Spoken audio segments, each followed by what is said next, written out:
عليكم ورحمة الله وبركاته. اليوم أشرح استخدام الأنفل.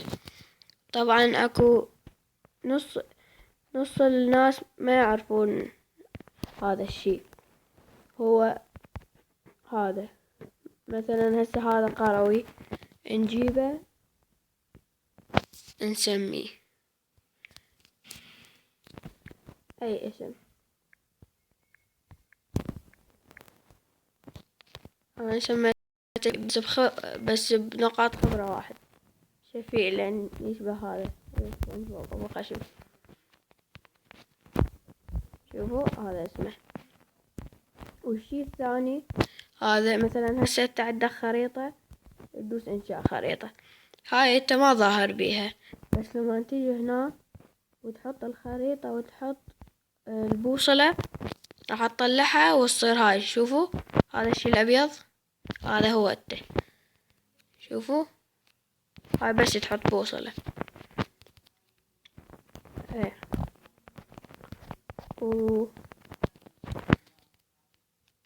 وهاي كانت حلقة بسيطة بس اريد اشوفكم هذا.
وهيك وصلنا لنهاية الحلقة.